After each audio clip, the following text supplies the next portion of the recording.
Hello friends, my name is Ravishankar Pal and welcome to my YouTube channel Ganit. जैसा कि हम लोग ने पहले रेशियो लेक्चर को कवर कर चुके हैं, अब हम लोग जो आज लेक्चर कवर करेंगे वो हमारा लेक्चर होगा प्रोपोर्शन का। तो अगर आपने इसके पहले रेशियो के लेक्चर नहीं देखे तो उसको पहले आप देख लीजिए।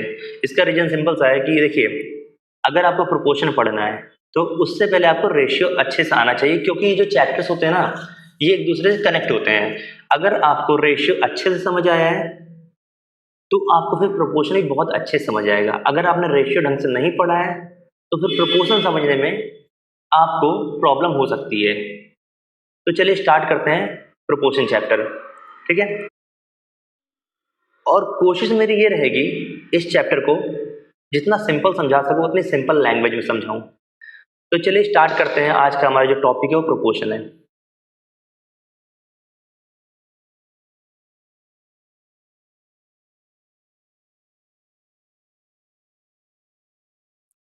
प्रोपोर्शन का मतलब क्या होता है? जैसे कि मान लीजिए हमारे पास दो रेशियो दे रखा है, एक दे रखा है A:B और एक दे रखा है C:D।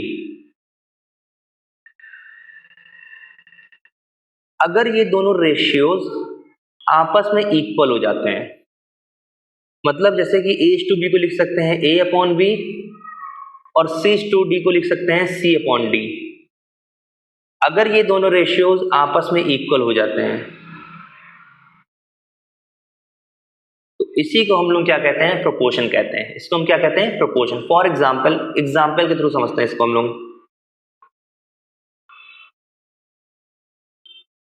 अगर मैं यहां पे लिखता हूं कि A:B जो रेशियो है वो 1:2 है,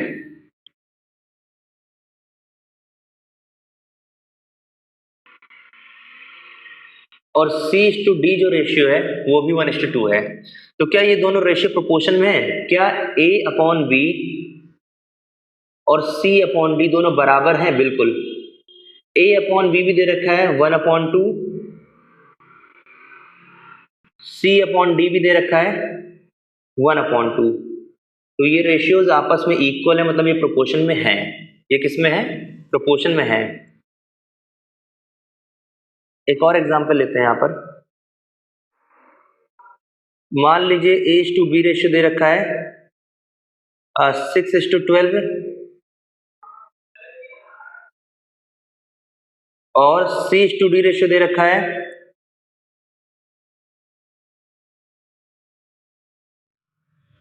1:2। तो क्या ये दोनों रेशियो प्रोपोर्शन में? चेक करते हैं। A:B को लिख सकते हैं A/B, ये हो जाएगा 6/12।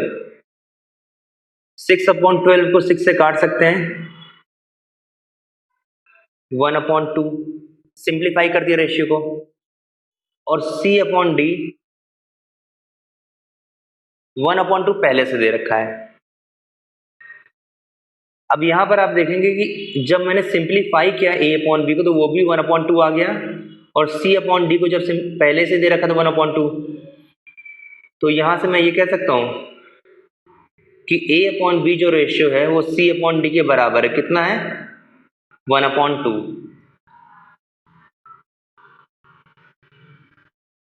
तो इसी को हम लोग क्या कहते हैं? प्रोपोर्शन। आई थिंक आप समझ गए होंगे प्रोपोर्शन किसको कहते हैं। जब दो रेशियोज आपस में इक्वल हो जाते हैं तो उनको ही कहा जाता है प्रोपोर्शन। तो प्रोपोर्शन टर्म आपको यहां पर हो गई होगी क्लियर, ठीक है। अब आते हैं क्रॉस प्रोडक्ट रूल पे। ये क्रॉस प्रोडक्ट रूल क्या है, समझते हैं क्रॉस प्रोडक्ट रूल को। मान लीजिए एक रेशियो दे रखा है A/B, और वो जो रेशियो है वो C/D के इक्वल है। A/B जो रेशियो है वो किसकी इक्वल है? वो C/D की इक्वल है। तो यहां पर हमको क्या करना पड़ेगा? क्रॉस प्रोडक्ट रूल, मतलब यहां पर क्रॉस मल्टीप्लाई करना है। तो करते हैं क्रॉस मल्टीप्लाई। तो A को क्रॉस मल्टीप्लाई किया D से और B को मल्टीप्लाई किया C से। इसी को हम लोग कहते हैं क्रॉस प्रोडक्ट रूल। इसको क्या कहते हैं हम लोग? Cross product rule. आई थिंक आपको क्रॉस प्रोडक्ट रूल क्लियर हो गया होगा। इसके बाद हमें पढ़ना है कॉन्टिन्यूअस प्रोपोर्शन। हमको यहाँ पर पढ़ना है कॉन्टिन्यूअस प्रोपोर्शन। डेफिनेशन ठीक से पढ़िए। The quantities a b and c are said to be in continuous proportion if a C equals to B square. कैसे, देखिए मैं यहाँ पर तीन टर्म्स ले रहा हूं, ए बी और सी। ये किसमें है? ये तीनों टर्म्स हमारी कॉन्टिन्यूअस प्रोपोर्शन में है। ये तीनों टर्म्स हमारी किसमें है? कॉन्टिन्यूअस प्रोपोर्शन में है। तो हमें यहां पर करना क्या पड़ेगा? ये अपॉन ये, मतलब ए अपॉन बी इक्वल्स टू ये अपॉन ये, बी अपॉन सी। ये दोनों आपस में इक्वल हो गए। अब यहां पर आप क्रॉस मल्टीप्लाई कीजिए, इसको इससे मल्टीप्लाई, इसको इससे मल्टीप्लाई, तो क्या आएगा? ये आएगा A C equals to B square, A C equals to B square. यही हमारा क्या है? Continuous proportion. आई थिंक आपको क्लियर हो गया होगा कैसे आया है। अब आते हैं, अब जो टॉपिक हमारे पास आया है बहुत इंपॉर्टेंट है। Mean proportional, third proportional, fourth proportional में हमारे पास क्वेश्चंस आते हैं और पेपर में इससे बहुत सारे क्वेश्चन पूछे भी गए हैं और पूछे भी जाएंगे, आगे भी पूछे जाएंगे। तो चलिए स्टार्ट करते हैं।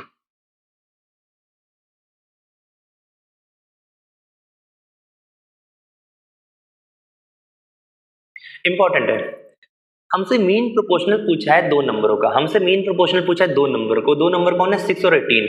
6 और 18 का हमसे पूछा है मीन प्रोपोर्शनल। चलिए निकालते हैं। आपको सिर्फ सीखना है यहाँ पर कि निकालने का मेथड क्या है, किस तरीके से हम इसको सॉल्व करेंगे। ठीक है, हर क्वेश्चन हमसे हो जाएगा, बस हमको यहाँ पर अप्रोच सीखना है, किस तरह हम सॉल्व कर रहे हैं चीजों को। तो मीन प्रोपोर्शनल अगर आपको दो नंबरों को निकालना है तो आपको क्या करना है?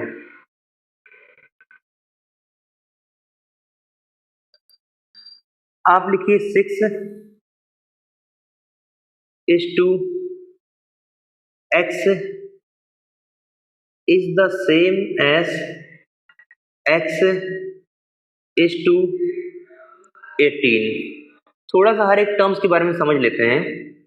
ये जो आप 6 देख रहे हैं और ये जो 18 देख रहे हैं, ये दोनों ही जो नंबर है कॉर्नर्स पे हैं। कहां पर है? कॉर्नर्स पे हैं। तो इनको बोलते हैं हम लोग एक्सट्रीम। इनको हम लोग कहते हैं एक्सट्रीम टर्म्स। ठीक है,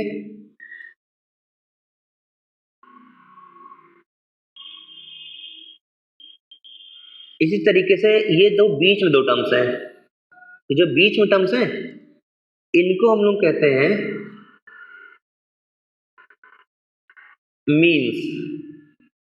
इनको हम लोग कहते हैं मीन्स। जो कॉर्नर की टर्म्स होती हैं उनको बोलते हैं एक्सट्रीम, जो बीच में दो टर्म्स होती हैं उनको बोलते हैं मीन्स। ठीक है, मीन प्रोपोर्शनल अगर आपको निकालना है तो आपको क्या करना है? एक्सट्रीम टर्म्स का प्रोडक्ट करना है। प्रोडक्ट ऑफ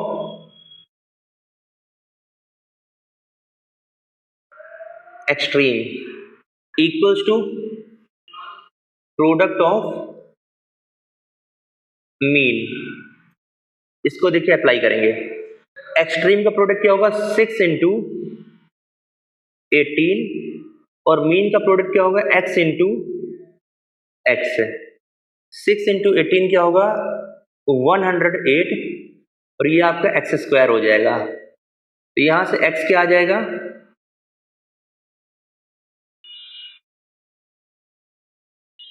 रूट और 108।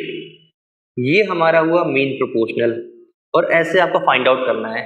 कोई भी आपसे मीन प्रोपोर्शनल पूछ ले दो नंबर का, आप ऐसे ही उसको सॉल्व करेंगे। तो आई थिंक आपको मीन प्रोपोर्शनल क्लियर हो चुका होगा। अब बढ़ते हैं हम लोग आगे थर्ड प्रोपोर्शनल की तरफ।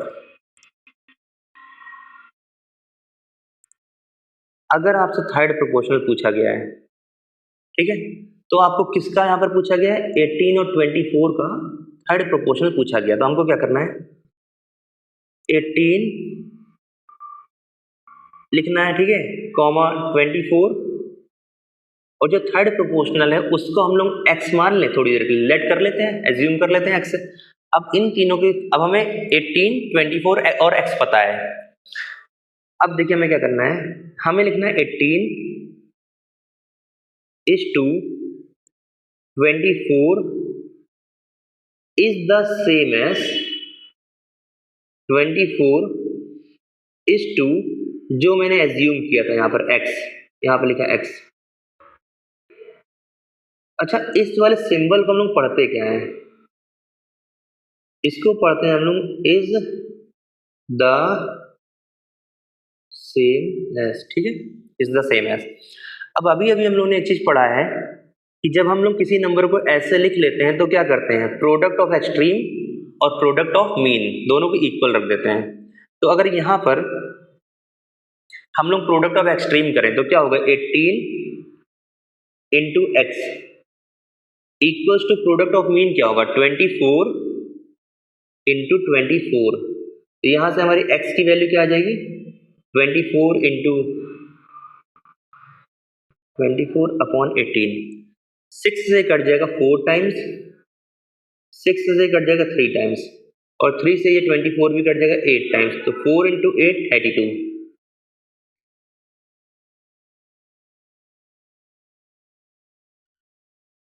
तो 32 हमारा है थर्ड प्रोपोर्शनल। तो आई थिंक ये भी आपको क्लियर हो गया होगा। अब हमारा लास्ट बचा है फोर्थ प्रोपोर्शनल।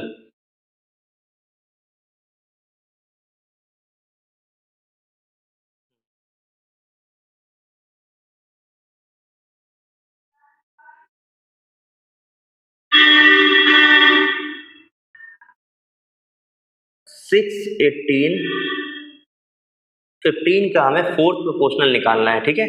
तो हमें क्या करना पड़ेगा, हमें लिखना है पहला number 6 is to 18 is the same as 15 is to x।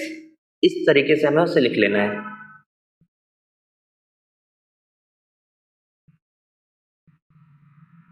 अब करना है प्रोडक्ट ऑफ एक्सट्रीम बराबर product of mean. 6x equals to product of mean. Product of mean क्या हो जाएगा, 18 इंटू 15।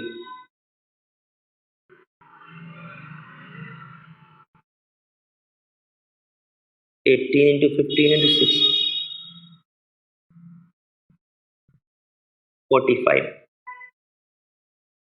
45 हमारा है फोर्थ प्रोपोर्शनल। तो जितने भी प्रोपोर्शनल से क्वेश्चन आ सकते थे सारे प्रोपोर्शनल मैंने आपको बता दिए हैं। फिर भी अगर आपको इसमें कोई दिक्कत होती है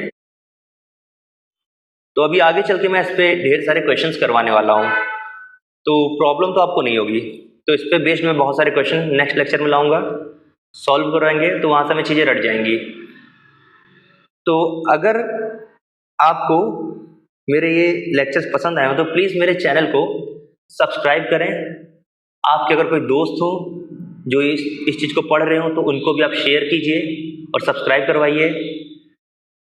और अगर आपको लेक्चर पसंद आया हो तो प्लीज़ ज़्यादा से ज़्यादा चैनल को शेयर एंड सब्सक्राइब करें।